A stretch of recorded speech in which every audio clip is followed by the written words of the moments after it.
Guys, let's talk about your mental health and social media.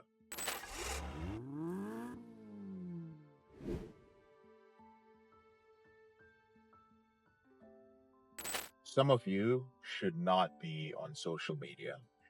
Some of you in real life, you cannot handle rejection. You cannot handle criticism. You feel very insecure in your day-to-day life. When you show up on social media, especially social media like TikTok and Instagram, you are exposing yourself to different people's viewpoints. And many of these creators, influencers, whoever they might be, they are trained and they are taking training to get you to do something. Our brains are not designed to handle the amount of stimuli that social media provides, right? We are designed to work and operate in small tribes. That's also how we change. We don't just change by reading books and getting an education. We are deeply influenced by the people around us, by the behaviors of the people around us. And when you get on social media and let's say you find something that makes you feel insecure or makes you feel good about yourself, nothing wrong with that. It doesn't mean that the message is necessarily the right message. What matters is that it is catering to a strong emotion that you have, and that emotion is getting validated, good or bad. This allows you to be open to suggestions from that influencer, that creator, or that person. Furthermore, you're rewarding the algorithm. The algorithm is going to reward you by exposing you to more and more of this content. None of it filtered for anything. It's all just filtered for this person enjoys this stuff, which usually means this person gets some sort of emotional validation from this type of material. I'm going to keep showing it to this person. That becomes your tribe. It's social media. You are being social. You are liking, you are saving, you are sharing to your tribe in real life. You are going through the comments and you are engaging with individuals there. And you are getting influenced by these things, by the people in the comment section, by strong personalities putting out video and compelling content. And some of you then many of you take that into the real world and you get crushed. You get very disappointed because it doesn't happen that way in the real world. We could use fitness as an example. It's probably the easiest example. Is you see people who have a certain type of body and you think that that's a standard that you should aspire to. There's nothing wrong with aspiring to that, but you're exposed to so many people like that without realizing that there are not many people in the world that walk around looking like that.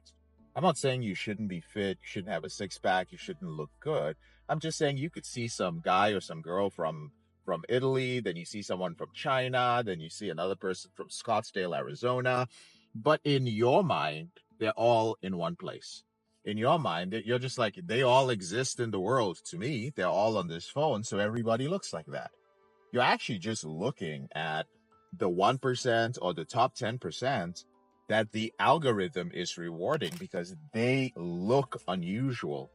They are a spectacle, right? Most of the people in the world are not on social media. So there are many other things that you're missing out on. Also, when it comes to things like wealth, making money, it's very easy to start thinking that that's the world or people who are wealthy, people who make money, people who make a good living are doing so by only working online. Now, don't get me wrong. I run online businesses, but prior to doing that, my skill set was not built online. My skill set was built in the real world, going door to door, selling, marketing, recruiting, building relationships, shaking hands, meeting people. That's where my skill set was built up, and I was able to be successful online.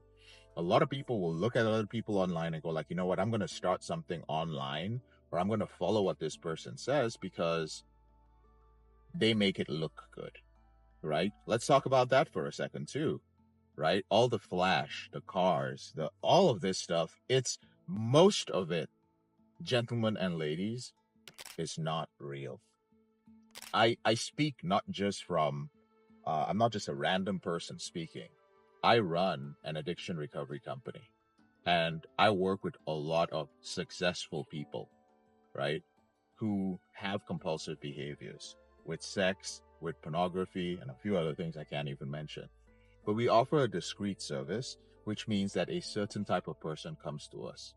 Usually people who are in the public eye, an influencer, a creative, an executive, an athlete, politicians, that sort of individual. And when they show up, everything is exposed. And I'm telling you this, I rarely meet people who show their lives online who are actually living that way. Most of the successful, inspiring individuals in the world are not on social media. They're actually living in the real world and doing things in the real world, right? So next time you're on here, feeling bad, feeling inadequate, feeling like you haven't accomplished something, just realize that this is not real, right? I'm not trying to discount the people who give inspirational messages, who give real messages. I'm not trying to discount any of those people, but please, before you get influenced by somebody, just really start thinking, like, who is this person? What do they do in the real world? What else do I know about this person's life, myself included? What I tell my clients is always assume bullshit. Always. If you see me talking here, just assume bullshit, right? Just assume it's bullshit till you've actually decided that I'm going to try what this person says, see what the feedback is, or fuck it, I don't even want to try it. I just think you're a talking head, and I'm going to research you because it seems like you're making sense. But before I try anything or put my energy into that, I want to find out who you are. I'm going to go searching. You go do a little bit of a Google search and you dig, you're going to start finding out the truth about many people, right? You're going to start finding out who those people really are. Final thing I want to mention is that when it comes to tribes, is when you go down into the comment section of anything on Instagram, understand that you're also exposing yourself to people that you would rarely never communicate with, right? So when you're arguing with somebody, understand that sometimes you're arguing with some random that in real life, this person might not even be leaving their house. This person might have a serious mental health issue, which a lot of people on Instagram do. They might sound intelligent, but they're totally up. Do not engage with crazy people, right? You do not know. Why would you argue and spend your day arguing with somebody online who you have no idea who they are? You will be disappointed almost 100% of the time if you were to see that person in real life, right? Now, I'm guilty of one thing. I do like to troll because sometimes people will test me and they think like, yeah, but the thing is, I lived in the real world. I've been called every name because I made a living going door to door selling Bibles and educational kids books. So when people try to test me in the comment section, I destroy people's self-esteem. And I actually had to slow down on doing that because I'm just being honest. Okay, I'm not a perfect person. Sometimes people just say crazy stuff, and if I have the time, on occasion, I'll go in. I almost always regret it when I do that. Not because I regret it for myself. And I also regret it because sometimes I feel compassion towards the person because 9 out of 10 times, that person just falls apart and blocks me, right? And if they don't, they get absolutely ridiculous. Like they start sharing. Like there was a guy I was talking to, and he, at the end of the day, after this back and forth, he told me, "How many push-ups can you do?" Like, it just came out of nowhere. We were having a perfectly decent conversation. It wasn't going anywhere because he was trying to troll me. And he said, how many push-ups can you do in a set? And I was like, I don't know. I think I can do about maybe 70 in one set. It's my record. And he was like, all right, like, that's how we're going to settle this. He's like, give me a year and I'm going to beat you in push-ups. What does that even mean? I don't know who the fuck you are. I don't know what you look like. I thought we were having a good-natured intellectual back and forth debates, and that turns out to be your way of dealing with it. For all I know, I could have been having a conversation with a 17-year-old, right? That's what I mean. I felt dumb because I got sucked into that. So again, any of us can get sucked into this. This is not the real world. It's rarely worth it. Find a few people, a few pages that offer you inspiration, that are positive, or that raise your awareness, and you've tested them to make sure that they are not overly biased, and then go from there. But be very, very, very careful what you expose yourself to.